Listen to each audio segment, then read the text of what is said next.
Hello అండి.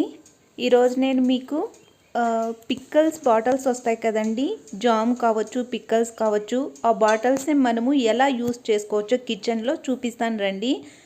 నేను use అయిపోయిన అంటే పిక్కలన్నీ ఖాళీ అయిపోయిన డబ్బాలన్నీ బాగా క్లీన్ చేసి తీసేసుకున్నానండి. ఈ స్టిక్కర్స్ అన్నీ తీసేసేదాన్ని బాగా క్లీన్ చేసుకునేసి ఆరపెట్టేసుకోవాలి.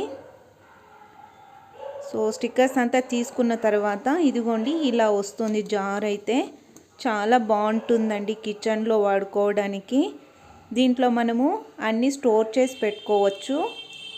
ఇదిగోండి ఇలా మినపప్పు స్టోర్ చేశాను. అదేలాగా నేను ఇప్పుడు జీలకర్ర వేస్తున్నాను ఒక బాటిల్కి. సో మినిమం 100 to 150 గ్రామ్స్ వరకు మనం వేసుకోవచ్చండి. చాలా బాగుంటుంది. ఇలా క్యాప్ క్లోజ్ చేసి పెట్టేసుకున్నామంటే డైలీ బేసిస్ యూస్ చేసుకోవడానికి బాగుంటుంది. చూడండి ఎంత బాగుంది అసలు.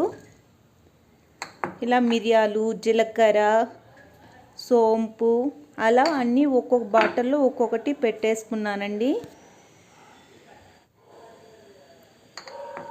ఇది జీలకర్ర పొడి ఒక బాటిలు, అలాగే మినప్పప్పు ఒక బాటిల్కి. మనము యూజువల్లీ ఇది వాడేసి నాకు పడేస్తుంటాం కదండి. ఇది గరం మసాలా ఒక దాంట్లో వేసుకున్నాను. అలా పడేయకుండా ఇలా వాడుకున్నా అంటే బాగుంటుంది. మెంతులు ఒక బాక్స్కి. ఆ తర్వాత ఇది పెప్పర్ పౌడరు. ఇలా స్టిక్కర్ అంటించుకున్నామంటే కూడా ఎవరైనా కొత్త వాళ్ళు వచ్చినా కానీ మన కిచెన్లోకి ఈజీగా ఉంటుంది ఫైండ్ అవుట్ చేయడానికి. ఇది ట్రాన్స్ఫరబుల్గా ఉంటుంది కదండి, గ్లాస్ జార్స్. సో చూడండి ఎంత బాగుందో. నేనైతే కిచెన్ ఫుల్గా వీటినే యూస్ చేస్తాను. మీకు ఈ ఐడియా నచ్చిందా?